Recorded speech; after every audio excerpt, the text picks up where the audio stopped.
we're off to Erie, Pennsylvania to get us a nice size Great Lake chrome. That's right, chrome! But, what exactly do I need to bring?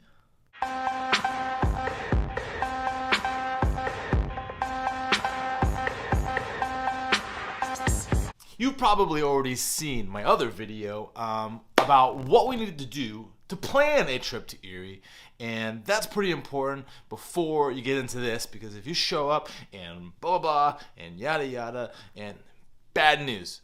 This video is all about the what to bring, the line, the rod, the reel, the baits, the list goes on, and let's dig right in. Some of the first things you're gonna need is the right attire. I like to say the water is cold, especially during the cold months, to layer up. I typically have on long johns, sometimes that 1 millimeter neoprene pants, just the pants, and some sort of base layer like Under Armour, maybe a vest. You're talking 2-3 shirts, a long sleeve, into my waterproof hoodie. One of my waterproof hoodies is neoprene. That is nice. And either way, you're going to want to keep your body warm. I'm not too concerned with standing in the water all the time. One, because you don't need to stand in the water all the time. And two, if you're standing in the water all the time, you're probably standing on the fish. Either way, there's going to be times where you're going to need to re-rig so you can back out of the water and then get back in the water, and that helps keep your body nice and warm. Above all, you want your core temperature to be good, but your phalanges, that sucks whenever it's cold. Ears, fingers, and toes. So you want to keep moving, get some walking going, get some activity going, making sure you have food and drinks. So on top of my layers, I have my waders. If it's good temperatures, I'll wear my breathables. But when it's really cold out, I prefer the neoprene. I just don't care because I want to be warm while catching a fish. As warm as possible. But the phalanges, that's a big deal. So I always have a pair of gloves. In fact, I have 2 pairs of gloves. The other one's going to go in my emergency pack that's in the car. I always have my hat to cover up the sun and the things, and I have glasses. I'm not wearing them now because I'm doing a YouTube video. But I do recommend Shady Rays, or something like Shady Rays. You want some quality, but not like so expensive that when you jump in the water, fall in the water, fish hits you in the face, that, oh, there goes your glasses. And I like Shady Rays because they have the blue lens, not blue lenses, but the blue light for computers. They have that option, and I'm telling you what, I can see a lot more with those. You're going to want to try that. I like one of these. Go right over your hat, just like that. And sometimes I'll even go with a variation of one of these, the full face mask. And whenever it's hunting season, you want that orange option too, because you know those fair weather fishermen and those fishermen that are serious about their deer hunting, they're not going to be in the water. But you will be, but you're not going to want people to think you're a deer. So, now let's talk about the actual rig. So there's a big question of should I bring my spinning rod? Should I bring my center pin? Should I bring the fly rod? I honestly think it does not matter. It does not matter. Oh, that's right. I don't think it matters. No. And here's why. I think if there was a perfect rig, a perfect setup, a perfect lure, you know what? Every fisherman in all of Erie, PA would be doing the exact same thing. But that doesn't happen because every fisherman has their confidence lure on their confidence rod, on their confidence setup, and they're catching fish with what they think works. There might be a situation, yes, where a spinning reel works better, like when you toss off that Rapala, or is it Rapala? and you want to reel that in, right? I get it. And then there's times you want to get that drift going and then just reset the cast every time without having to reel and cast. And then maybe you're that guy that wants to center pin, throw it out and get the longest drift possible, and right next to the other guys or next to your shoulder. And oh, you don't like that? Give me a second while I re-rig this and change my little bead. I don't think it actually matters, but I will share with you what I have. Yes, I'll share with you. 1 second.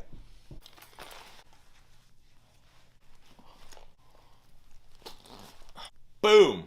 This is it. I'm pretty minimalistic about my fishing experiences, so almost everything I need is right here.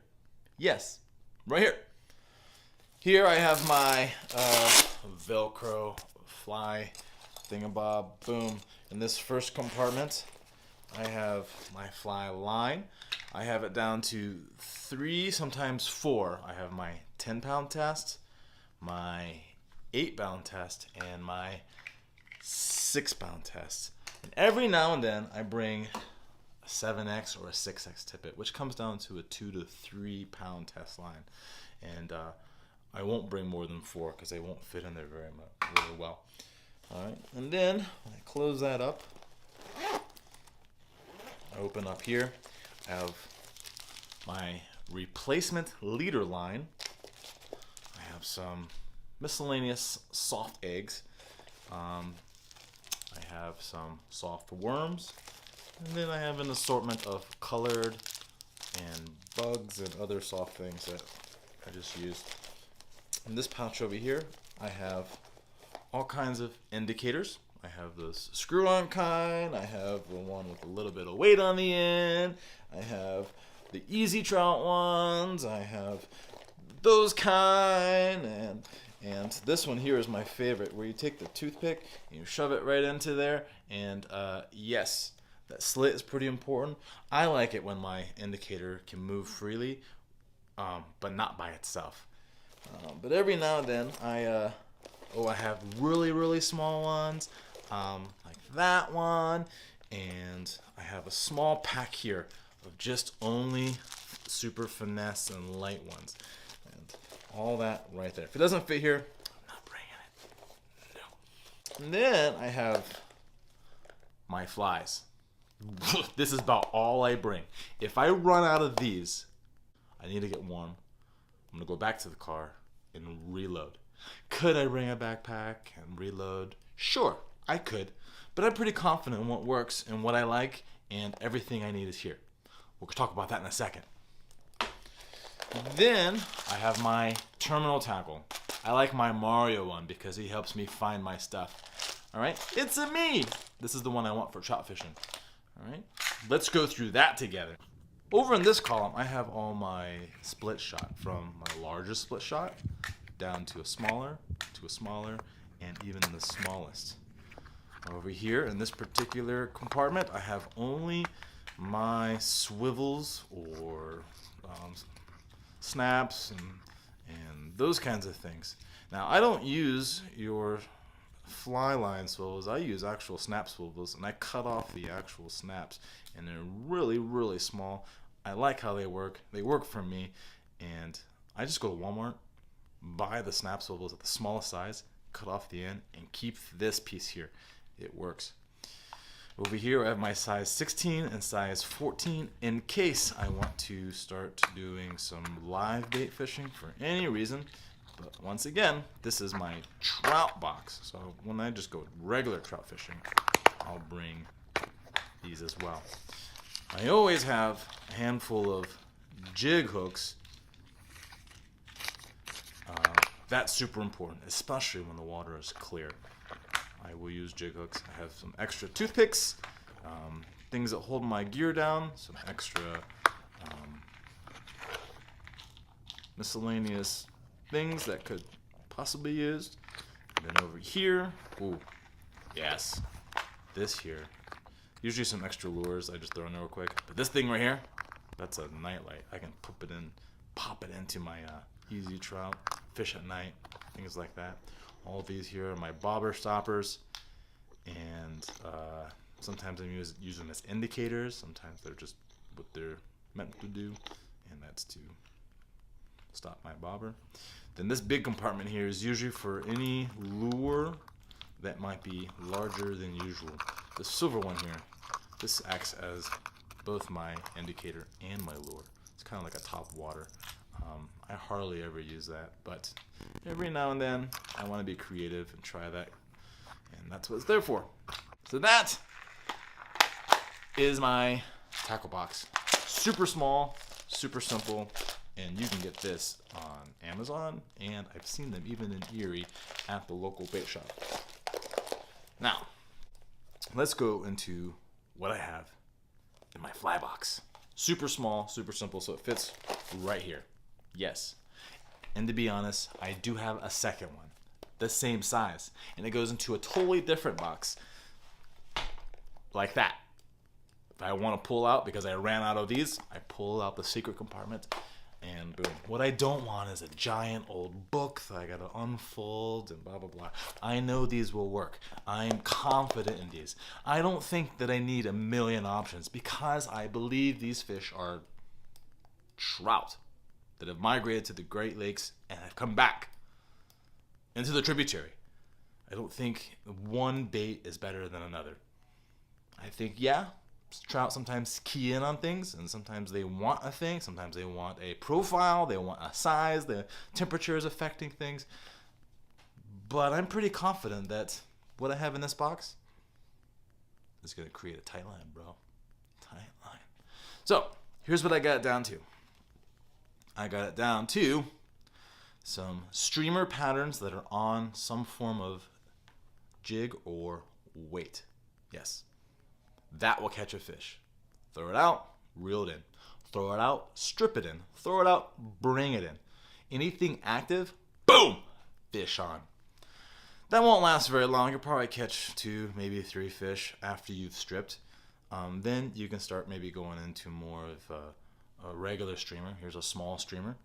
This is supposed to imitate emerald shiners, minnow, the things that they eat while they're in the Great Lakes, right? In the big water.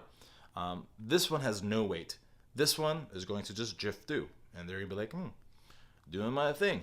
Eat that, eat this. Ooh, a bigger offering. Oh, they got me! Right, so there is that. I do have a couple other color options in there that I like. You can add bright colors if you want. Who's gonna say it doesn't work? Because if you say it doesn't work, some guy is gonna prove you wrong and say it does work. The second thing I like to have on there is my trusty egg, right? Can you see that egg? Egg. I got all kinds of eggs in here. So I got white eggs with a pink threading. That always seems to be fire. Every now and then, green is hitting. Every now and then, the orange hits. Every now and then, the pink hits. And then I have these red ones. Red ones are hard to find in the glow bug yarn section. So I actually had to hand make that with acrylic yarn from Walmart. That's right. Brushed it out. Bam! Did my thing. Tied it up. Fish on. It works whenever these other ones don't work. I even have a couple of these like mouse tail imitations, right? Sometimes that hits them, right? And all of those are the sucker spawn pattern. You might argue this or that, but when they're in the water, they look like an egg. And the fish are just eating what looks like an egg. Sure, sometimes they want that smaller round offering. I do have some of those. Here is my version. I actually take the bead from center pin, melt it right onto my hook, give it a veil, and bro, it does the trick. When the streamers and the eggs don't seem to be working, I then go to the good old Big Daddy Stonefly. Got my line still on there. I can hold it out like that. Oh yeah, that's gonna catch a fish, bro. There have been times I'm out there and the streamer's not working, that color's not working, the egg's not working, and I throw on this bad boy. Boom! Fish on like 5 within 30 minutes. It was a good day. Big old stonefly. I also have some smaller ones in here and down to the even smallest one. When I see snow on the ground, I go to even smaller. Smallest I can possibly get. I even have the little itty bitty ones where you see the little itty bitty black dust in the snow. The fish are eating those. And then I have a worm pattern. This is my worm pattern. I like it. It works for me. It does its job. So I have it down to those 4 different types of lures, baits, etc. All of these, all of them fit right here. Yes, right here. Things that imitate a bait fish, things that imitate an egg, things that imitate a bug hatch, or things that imitate a worm seem to work at these tributaries. I'm confident because I've caught them all on one of these. And very rarely have I actually ran out of these and needed to go back to the car. Have I on occasion ran out of specifically the olive green that seems to be on fire, but not the white one? Hold on, let me get the one that's in my back pocket underneath my waders. I have some more, my backup set. That, yes. Boom. Now on my set here, I have my trusty forceps and my snippers with the snail knot tool all in one with retraction. It's really nice. I actually have a second retractor right here on the bottom. This one has a clip, and whenever I catch a fish, I pull out my net and boom, and when I have a hot second, I clip the bottom, and now my my net is attached to me. And this particular retractor is strong enough to hold my net, so that's pretty cool. So that way if I drop in the net, I don't have to worry about chasing it. And that is all right there. It is all I bring.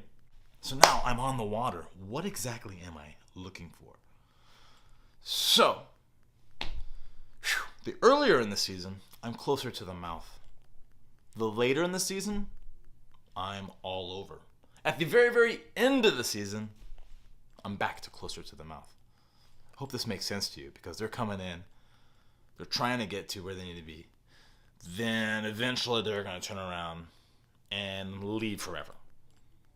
So if you're here in September, you're all the way in McKee, you might see one fish. Might. The majority of the fish are going to be at the mouth. They're trying to make their way up to do their business. You know what I'm saying? But let's say you get down to the water. It's prime everywhere. Everywhere. What are you going to look for in order to catch fish? One, you're going to look for any kind of splash, swirl, or whatnot. Two, you're going to look for any kind of rock in the water that is moving. Usually it moves like this, or like this, or like this. Maybe you can't see because the clarity is fire. Like, oh, not too clear, but not too murky. If it's like that, and there should be a fish down there, right?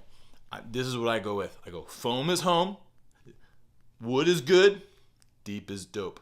Foam home, wood good, deep dope. Looking for any kind of foam that is being created by the eddies in the water. Look for any kind of wood structure, or wood stuck on structure, or wood that's hanging over the water. Cast there. Look for any kind of water clarity that is super dark all of a sudden. That means there's a hole there. Cast in there a couple times. You might get one. And I spend time there. And if I go about 15-30 minutes and there is no attention, no activity, not even a scale on the end of my hook, I move somewhere else. I very rarely stand in one spot the entire day. Very rarely. I like to move. Find the fish, get him on my, reel it in, and boom. That's how I roll. But let's say I get a fish on my line. Boom! Fish on. What do I do? This is a big fish that's very, very line shy and hook shy. You're going to have to work this right, because if you do it wrong, you're going to lose your lure, break your line, or lose your entire rod, or you're going to go in the water, or all of it, all at the same time. No. First, keep your line tight. The whole time, tight. Secondly, let the reel do the work. If you're doing this and all you hear is not enough torque, you're going to need to tighten up a little. Not too much, because if it's too tight, then it has snap, right? So you want to let the fish fight. Let him get tired. Reel him in. Let him fight. Let him get tired. Reel him in. Let him fight. Now, do you want to do this all day? No. If you have a 5-weight rod and only 2-pound test, yes. But in general, get them on the land or in the net as fast as possible. As fast as possible. You play games, you lose fish. But the bottom line is work the reel. Let the reel do its job. And you're going to get lots of fish in the net. I believe it. As you reel him in, turn him towards the flow so that the water is coming to you. This is super important. If the water is coming this way, and guess where the water is pushing the fish? It's pushing him to you. That way, you can lift your rod, you got your net, and it's right there. If you go the other way, oh my goodness, and the water's going that way, and you lift, it's still down there, and you're doing one of these things, and you look like a silly goose. Don't do that. Don't got a net? Just back up and literally drag the fish onto the land or beach. It's called beaching him or landing him.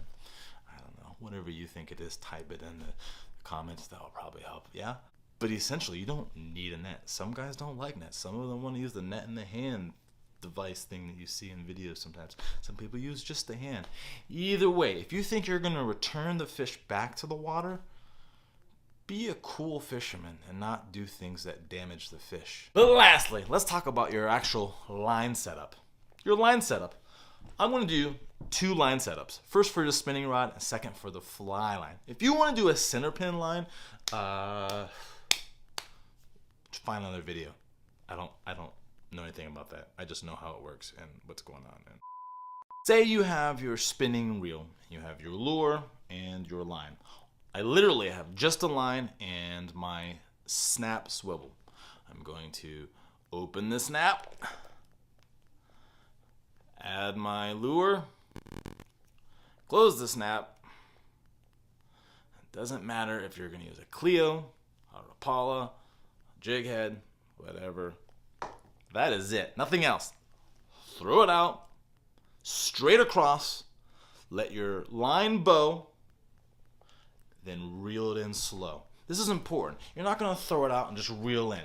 You're not going to just throw it out and reel it in. You're not going to just throw it out and reel it in. You're going to throw it out and let the fish come across the lane. Let your lure mimic what a bait fish would do. And so all these fish are stacked up like this. If you just reel it across, they're like, oh, what was that? But if you bring it right in front of their face, across all those columns and all those lanes, you have more of a percentage of being seen and chased. And that's what you want. I like to just throw it straight across, let my line bend, and then reel it in slowly. And you're going to feel a tick. It's either going to be a rock or fish on, bro! For the fly line, sometimes it's just the fly and nothing else. Straight up. Just the fly, nothing else. Throw it out. Work the magic. But if I want to drift, if the conditions are right and everything's working out and I want to drift with an indicator, here's how I do it. I have my fly line down to my main line or my leader. You can use a forward leading fly line or any old fly line, whatever you want, because really it's about what you want to work with. You don't really got to cast very far across the water. So I'm not too stressed about that because I get across just fine. So let's say I have my fly line down to my leader line, and then eventually my leader is going to come down to about a 10-pound test, and my 10-pound test is going to end on a swivel, just like I showed you before. 10, swivel. From my swivel, I have an 8-pound test to a fly. You might say, wow, that's pretty heavy, 8-pound. Well, they're big fish, so I have confidence in this line, and it works. Additionally, if I wanted a trailer fly, a whole nother line and a fly, that's going to be a 6-pound test or lighter. That's why this one is 8. I jump to my 10. Then here's my indicator, and the rest of this is my build up for my leader, right? At the very end, and it goes into my fly line. Now if I go down to my swivel, so I have my indicator down to the swivel, down to my fly at the swivel. If I want to add weight, I add the weight above it. So that means we're floating here, weight down to here, and this is going to bend here. That makes sense, right? Unless this is a weighted line, then it's all going to be straight. I don't like too much slack in mine. If it's all like whatever, the fish could grab it, decide it doesn't like it, let go of it before you even see the indication. If this is all taut and tight as often as possible, any strike, any touch, any subtle changes is going to be indicated up here. And the indication is important. What are you looking for your indication? You're looking for slowdowns, pickups, dips, drops, takes, moves, complete stops, subtle drops, anything that's different than what has normally happened. Set every time. And that's about all that I do when I go steelhead fishing. Down to 2 videos, and this is it. And I love it. So get your rod out, rig it up, get your gear, get your map, get in the car, and I'm going to see you on the water. Until next time, everybody say, bye, Pastor Juan.